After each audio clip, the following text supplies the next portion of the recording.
Welcome back, college baseball fans. It's us here at College Baseball Central and a special episode of the Weekend Rotation. I'm joined by my panelists again, Alex Day and Noah Darling. We're here with a special guest, Kyle Peterson. Done a lot of College World Series, a lot of Little League World Series, big-time baseball guy, D1 baseball, big-time promoter of college baseball. We're very happy to have you on. Thanks for joining us, Kyle. Yeah, guys. No, it means we're getting closer to the season. That's a good thing. We're getting started. We're right there. So, Alex, why don't you go ahead and get us started with these wonderful questions we got lined up for him today? Yeah, absolutely. So KP, what's the toughest part about waiting till April 17th? And is there a better day than the start of college baseball? February 17th? Yeah, I think that's my favorite day of the year. I may get in trouble from my wife and kids and stuff like that to say that, but it is. Honestly, I think one of the toughest things is right after the first of the year, because you kind of feel like leading up, you got holidays, you got everything else. And once you pass the first of the year, like, all right, we're getting there. Now it's close, and there's, kids are starting to get back on campus, and practices and individual stuff has started at some places, and we'll start full time here in the next week. So it's kind of that, it's like the lead up when you're little, leading into Christmas, like, you know what it is, but as it gets closer, it's waiting. And we're in that happy zone right now. I mean, only a month out, but that's always the toughest thing. And then once you get to it, it flies. That's always crazy. I talk to a lot of people about this because they always talk about the College World Series and how busy it is. I'm like, you don't understand. Like, literally, when we get to the 1st of March, in my mind, it's essentially the 4th of July. Like, everything flies from that point forward, which is awesome. I mean, with the calendar that we have, I think that people start paying a lot more attention to it once basketball's over, because it's on TV more and all that stuff. But still, even here in Omaha, Nebraska, where it's 41 degrees right here and threatening to snow, once the middle of February hits, it feels good to say it's baseball season. Yeah, for sure, KP. We've kind of been in that mindset here since November. We've started doing some conference preview shows. I'm in Omaha too. I know it felt like negative 41 a few weeks ago, so this 41 actually feels a little tropical today. But we've been talking about it leading up to the season coming up in February. Which conference do you think kind of has that edge right now? The SEC, the ACC? Obviously, it's pretty trendy to say the SEC, but if you really dive into it, I think the ACC kind of has a little bit of a grudge to hold. Yeah, it could. I mean, obviously, some of the top 25s have come out. I think ours actually comes out tomorrow, on D1. The easiest answer is to say the SEC, because historically that's what it's been. But I'm with you. There's a few interesting ones to me. Wake Forest is really interesting, and how Wake Forest goes could spin the ACC, because, they've been close a few times, but there's never been that run. Well, I guess for 50 years, we would always say Wake Forest is the only ACC team to win a national championship. We don't have to say that anymore, thankfully, but it's been a while. I think that was 1950. So it's to what we were talking about earlier. I think it's the same thing, especially in these power conferences. But you can get teams that maybe haven't been to Omaha in a long period of time that now look like they potentially have a chance. And Wake is one of those teams in the ACC. That's a positive. Miami is back closer than they've been in a while. That's a positive for the league. Obviously, the run that Notre Dame had last year spins eyes, and then Link leaves and goes to Florida State, and ultimately you start looking at Florida State a little bit more, and I'm sure that I'm missing plenty along the way. So I still say the SEC, because I think somebody's got to knock them off the perch until then. But the depth of the ACC, I think, gets a little bit more interesting this year. Yeah, we love the depth in the ACC. We've been arguing this now for a couple of years on our show, so we're with you. I think it still is SEC. I'll agree with you there. One thing we have seen finally is that they've made the push for the additional paid assistant in baseball, which is awesome. Yeah. Do you think that we see scholarships go up to 25 or 27 and get all these kids some paid scholarships? Doesn't seem that far off from like a football. Yeah, I think something's going to happen. The first thing that it seemed like was going to happen already has, and that's the paid third assistant, which is good. That's it's beyond overdue. And I think the biggest thing for those guys, money is one, but I think the other is the ability to recruit. The biggest challenge that you would hear from coaches, aside from, hey, these guys need to make a living doing what they're doing, because volunteer was the biggest joke of a name ever. There was nothing volunteer about it except for the payroll.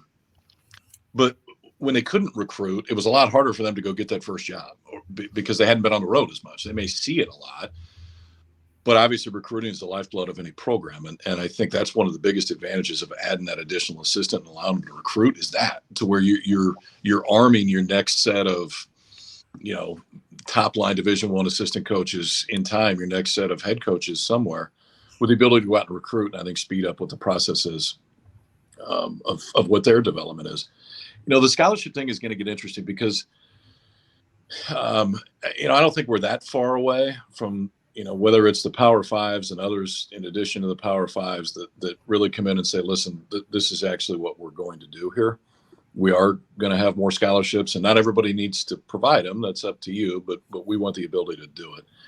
How that works within the auspices of the NCAA and everything else, that's the thing that is most intriguing to me over the next 5 years, because they've already got this one, which it was, many in that group that were pushing from a third assistant. That's the next one. The scholarship thing is the thing that we've talked about it forever. I don't think we'll be having the same conversation in 5 years, but if you would have asked me 5 years ago, I probably would have told you I didn't think we'd be having it now. So hopefully it changes. Does it go to, 18, 20, 24? Hell, I don't know. But I know more would be extremely helpful. Yeah, certainly. You're looking at a lot of the top 25 polls that have already come out. You said y'all's is coming out, I think tomorrow. So far LSU has been kind of at the top of all of them. I mean, you look at, at D1 baseball, when you look at your transfer portal rankings, they're number one. You look at the recruiting class they brought in, number one. Yeah. I mean, it's kind of a clean sweep for LSU. And do you think that they might be the one to break the Miami curse? I mean, I think that they're going to be in a pretty good position to be in that number one spot. Now, I mean, the reality is, there's been a lot of really good teams in the SEC that haven't made it to Omaha in the past. I mean, it was Arkansas a few years ago with Cops, and you go right down the list of all those that thing's a grind, and then you get into the postseason and swing the bats for 2 days, man. I mean, the other 4 months don't make any difference at that point. So, I think our game is more so than anything else. It's the best team determined over the course of 5 months. They're not necessarily determined over the course of 3 weeks. Those are the hottest teams. And sometimes those two don't go together, but they definitely seem more talented than anybody else out there. This transfer thing, I actually saw Jay at ABCA a week or so ago, and it's just insane how the game has changed so dramatically with the transfer component. I mean, it's not going to go anywhere. Your roster can look totally different in a year and flip there afterwards. You got to recruit high school kids, junior college kids, and your own kids right now, and some of those that are at other places. But, you get Skeens and Tommy White, and you got two of the best in the entire country to start. And clearly that freshman class that you reference, you don't know until they get out there. I mean, they can look really good in the fall, but when the lights come on at 7:00 at Alex Box, it's a little bit different feeling than it is in the fall when nobody's there. And I think that's always the biggest question. That's why this transfer thing is so different. I mean, talking to a few different coaches last year, one that was really active in it and one that wasn't active in it. At the end of the day, they both said the same thing. Like if you go get Tommy White, I got a pretty darn good idea what Tommy White's going to be. If I go get to, one of the top high school kids in the country, I think, but there's a laundry list of those that haven't necessarily ended the way that you thought. If you've played at that level, at the highest level, your ability to replicate that somewhere else is a hell of a lot easier for them to figure out than a high school kid. And that's why this transfer thing isn't going anywhere. I mean, there's going to be less high school kids that sign on a yearly basis, and there's going to be more transfers. And it's understandably so. Your hit rate is a lot higher if you go get a kid from another school that's had success. And obviously, LSU was more active than anybody else in that last year. I think this LSU team is going to be kind of a barometer for how teams handle the transfer portal. We see them bring in these great players. Saw it last year with Jacob Berry. We see it with Tommy White and Paul Skeens. So I think their impact may not be a national championship, but in 10 years, we might look at how the transfer portal has changed from this kind of LSU, almost a super team we're talking about. So I don't know if you have any thoughts on how that could look maybe a decade from now. Well, it doesn't feel like it's going to go anywhere, right? I mean, I think once you open the door to this, it's pretty tough to shut it. And I think that the door should have been open. I think it's hard to tell kids really in any sport, but especially in a sport where they're not getting full rides, that you can't leave. And if you do leave, then you got to wait. Your coach can leave and everybody else can leave, but you can't leave. So, I mean, this feels like what it should be. That being said, I'm not a coach and I don't have to deal with it. We just have to deal with the on the field component, not everything else that goes along with it. So, is there a happy medium somewhere? I don't know. Maybe I think once without penalty is sufficient. I don't know that you need to necessarily have more than that. But I don't think it's gonna go anywhere. I think what you're gonna find is, the challenge.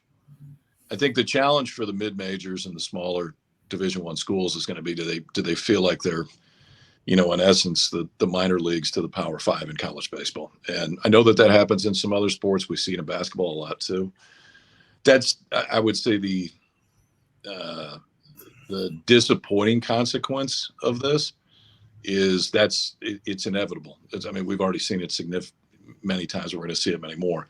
I just don't see a way around it. I think if you're going to give freedom with it, it's going to be tougher to compete, at least keep those kids for 3 years in some of these schools where otherwise they were going to be there. That's the downside to me. But listen, man, if you're a fan of the top level of Division I college baseball, it's only going to get better. And you're only going to have more power teams. Absolutely. We talk about the LSUs, the Tennessees of the world when it comes to the transfer portal and that kind of thing. But what are some teams that are maybe flying under the preseason radar that you really like this year? We actually have a term for it around College Baseball Central. We like to call them our wagons. Everybody jump on the bandwagon because they're going to be gone before you know it. So do you have any personal, maybe KP wagons that you'd like to share with America? Well, so I would say historically, right? Sometimes the year after is the one that people maybe do what some thought they would do last year. And that's, to me, is Tennessee. And I understand that that's not exactly going and getting an underdog, but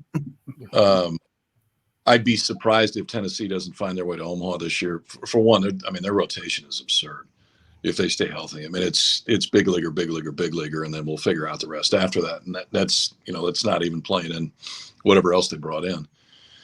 But I do think last year, I think it spun out of control a little bit at the end. I was there for the Super with Notre Dame, and that was an environment that I'll never forget. And I think maybe you remove yourself from that a little bit. And I'd be surprised if Tennessee doesn't make a run. Wake is interesting to me. We talked about them a little bit ago. I don't know that they're necessarily going to fly under the radar from a ranking standpoint. I think they're going to be, everybody's got them up there pretty high. But historically, if they make it to Omaha, that's a pretty big story. East Carolina's got to get there at some point. They just have to. The math says they have to get there at some point. That environment, and I wasn't there. I was watching on TV, but against Texas was obscene. The people hanging over and banging on the walls, and like that type of stuff only grows the game and only makes it better because people are seeing at places like that. We can create environments totally different. Those are the ones that jump out the most. Listen, it's been a few years since UCLA's been in Omaha. And I think, they're getting plenty of attention on the West Coast, rightfully so. Stanford's going to be really offensive again, really offensive. The question with Stanford last year was just, are they going to pitch it enough at the end? And their arms didn't necessarily match up with everybody else. Likely there's going to be a few. Last year, mine was Southern Miss. I thought Southern Miss had a really good chance to get there. And it was kind of storybook that they didn't. Ole Miss rolled in, and it was just part of what Ole Miss's legacy ended up being. But if it's anybody other than Ole Miss that goes to Hattiesburg, Southern Miss probably playing in Omaha last year. But then they lose their best arm, and Florida gets better, and the transfer portal strikes again. So, yeah, I'm not holding my breath, but it feels like Virginia Tech, East Carolina, some of these are right on the edge that have been really close. One of those has to make a run to Omaha here pretty quick. They've been knocking on the door too long. Yeah, we're big pro East Carolina here. We got to do an interview with their fan base, the ECU Jungle, during the rain delay last year, and that was a blast. They were just having a killer time out there. They went and rented like karaoke machines, and they were out in the parking lot with karaoke machines and generators. So we're big on ECU this year, KP. We really want to see them in Omaha. We think that'd be fantastic for the game. Yeah, well, if you're doing mid-game rain delay interviews, I would be interested to start checking blood alcohol levels on some of those. That's when your interviews get really interesting, when we're at random. Yeah, we had to pre-record those for sure. They were not live because we were a little worried about that, but it was fantastic. Let's just say that the juices were flowing down there. So we're excited to see this Cliff Godwin team. Hopefully they can get in. Settle a debate for us. We've been arguing this for months now in the offseason, just trying to figure out what is the best baseball movie? I say anything with Kevin Costner in it. These guys have said Moneyball and Hardball and For a League of Their Own. Let us know. What do you think is the best baseball movie? For me, it's Major League, but some of that is just age. I mean, when that all happened is when I was in high school, and it's honestly, it's kind of like we would sit and be Euchre on the bench. Me and another, I knew every damn line that Euchre had in that entire movie. And that was my favorite, but some of it is just age when it all happened, and Field of Dreams is always going to get thrown out there, and rightfully so. But I for me personally, it's Major League. This is not like some written in pen. Everybody, if you have a different answer, is wrong deal. I think it's very individual. I think we need to embrace our individuality when it comes to movies. And for me, it's Major League. But I don't hold that against you if it's not for you. Well, that answer was just a bit outside. The right answer is Hardball.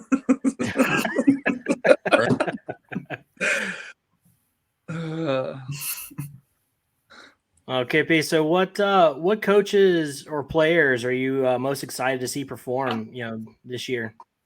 Girangelo Cience. I don't know if I could say that last name right, but it's the Pat Venditti, do it once again, throw from the right side, throw from the left side at Mississippi State. That at least if you go look at the reports, he's low to mid 90s from the right side, and he's upper 80s from the left side. And I think that's really interesting. You like seeing stuff that people haven't done before, right? And obviously Venditti did it, and then he did it in the big leagues, but I don't remember too many others that have done it at the collegiate level, like legitimately done it. And it looks like he may have a chance to do that. So to me, that's intriguing. The whole Tommy White thing is always interesting. I mean, if you go look at the first month and a half of the season last year, what he did, it was obscene. It just seemed like every day it's another one. And when it's a freshman and a true freshman, you've never heard the name. Obviously, then he busts onto the scene. But now it's in one of the biggest college baseball environments that there is. Alex, you see it. You know exactly what it is. And man, some of the biggest stars historically in the history of the college game did it in that ballpark. And if you can do it in that ballpark, it elevates it to a different place. It's, I'm sure that he's already seen the expectations, the attention, everything else that goes on. There's good and there's challenging associated, I think, with playing in Baton Rouge.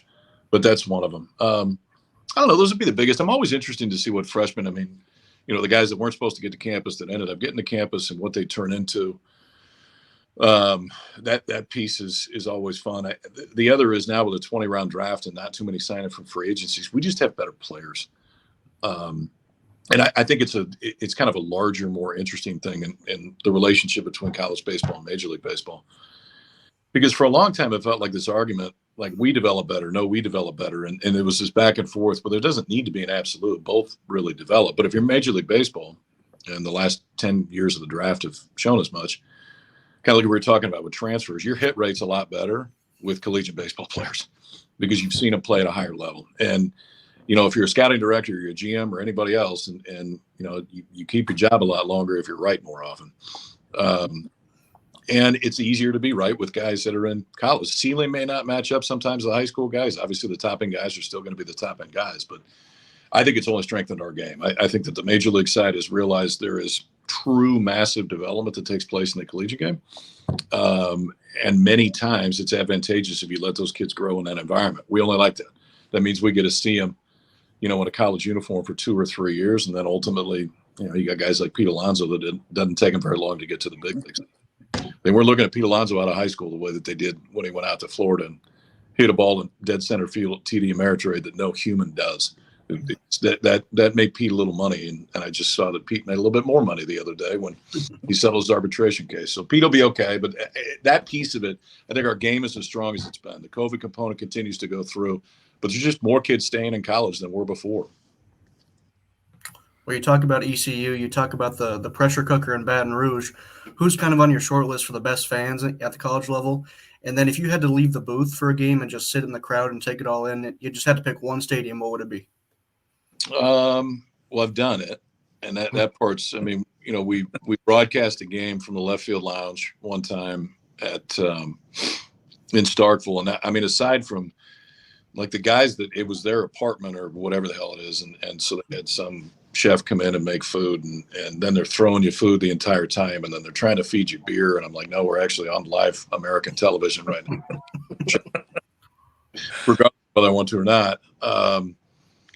That one's tough to beat, man. I mean, when they got it going and state's full, and the smoke's coming from the grill and the smells are different.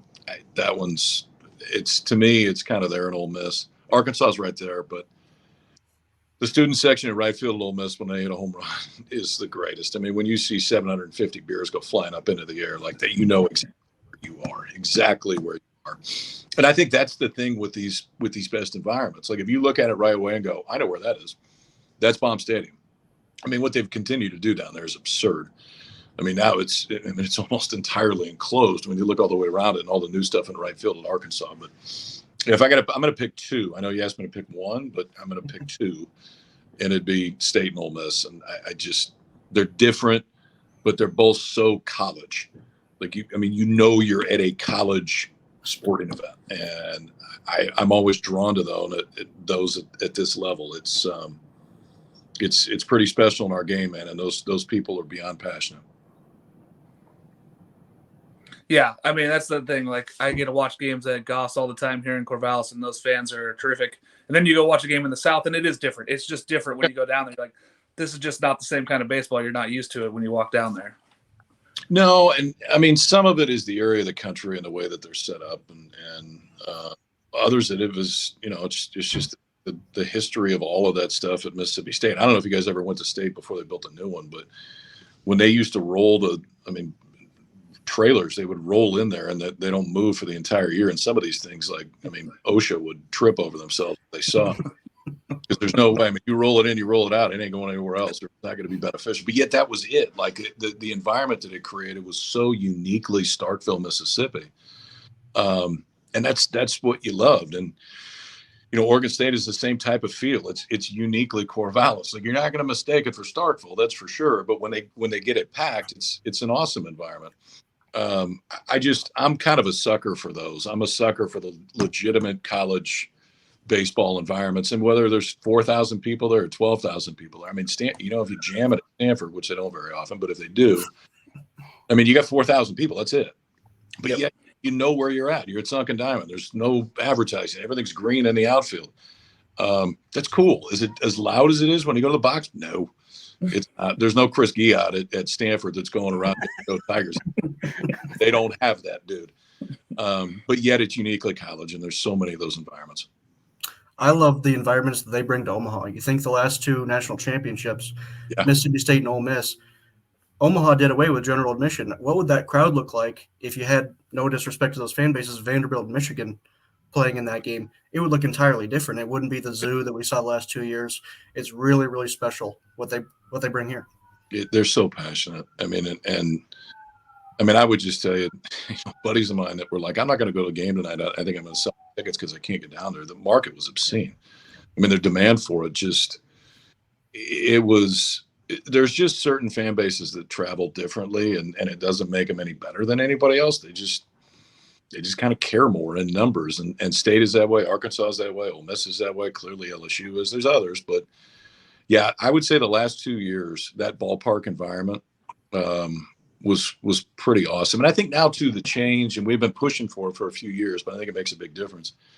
The change to have the National Championship Series on the weekend as opposed to starting on a Monday night is a big deal because, Noah, you're here. You realize what happens in this city. Like it kind of shuts down for the first week and a half. Everybody's going. And when they're starting on a Monday, some of the air just came out of it. Like people have been gone for work for a week and a half, and it's tougher for other people to travel in and take time off of work. You start that thing on a Saturday, and this year actually is going to be really cool. I don't know if it's been announced yet, but there's another MLB game in London on that Sunday.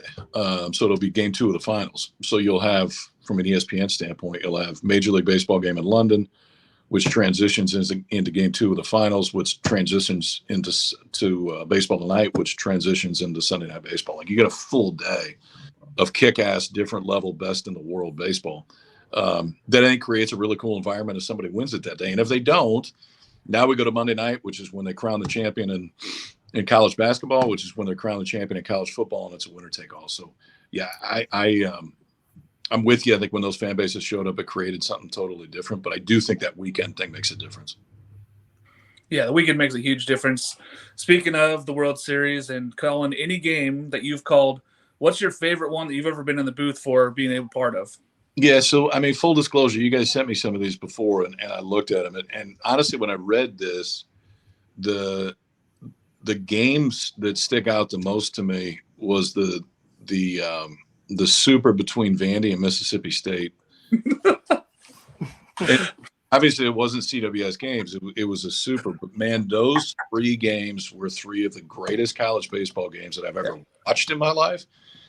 And I was fortunate to be able to sit there and talk about it for 3 straight days. So while I wasn't in Omaha, and there's plenty of events, there's plenty of games in Omaha that I'll never forget. I don't know that any 3-day super has ever been better than that one. I mean, environment, teams, captain baseball in center field from Mississippi State, like just everything that went into it, and walk off this and walk off that, and it was the one that sticks out the most to me of any games that we've played, even though it wasn't in Omaha.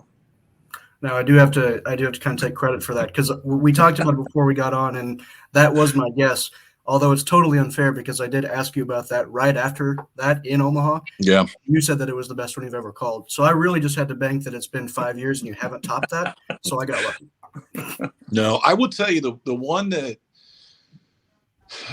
when Arkansas was playing Oregon State, and when the fly ball was hit to right field, and it's such a unique vantage point when you're in the booth, because you can see so much of the stadium, and like all the cameras that were going off and flashes, and then everybody just went, oh, now it's going to happen. And I think we all kind of knew what was going to happen. Like, it just felt like, okay, this is when Oregon State goes. That is one moment in that stadium that I'll absolutely never forget, because the ball goes up in the air and you think the whole thing's over. Arkansas has won this thing. And when it hits the ground, you're like, man, we're coming back tomorrow night. I don't know how we're going to get there, but I'm just telling you right now, we're probably going to be coming back tomorrow night. And then obviously, Oregon State made it their own. I just remember that going from the loudest I had ever heard that stadium to a pin drop. It was silent, and it was just, people were shocked that it happened, and it was happening, unfolding right in front of their face. And they knew that it was over. They knew that they were going to have to come back the next day and try to finish that series off. That was insane. Yeah.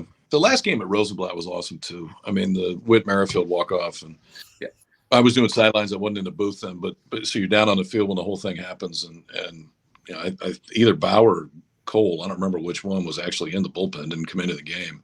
But you start looking at the guys that were involved in that game, and I know it was the last game at Rosenblatt, but still, I mean, you got some dudes there. That's one that, even though I went in the booth, that's one you never forget, just because of the historical importance of it. Yeah. All right, Alex, you got anything else to add? No, I think we're good. I appreciate you taking the time to talk with us, Kyle. Yeah, dudes. No, I appreciate the way that you guys cover the game. It's, the more people that can be aware of this game across the country, and I think the amount of people that care about it, all it does is it just makes it even better. So it's cool that you're as struck with it as I am, and it obviously has a big impact on you. So thanks for making the game better. Appreciate you coming on. Thanks for joining us again. We really appreciate having you on and answering all of our fun questions. Thanks for joining us again, Noah, Alex, and Kyle Peterson. That's the Week in Rotation. Thanks, guys. See you guys.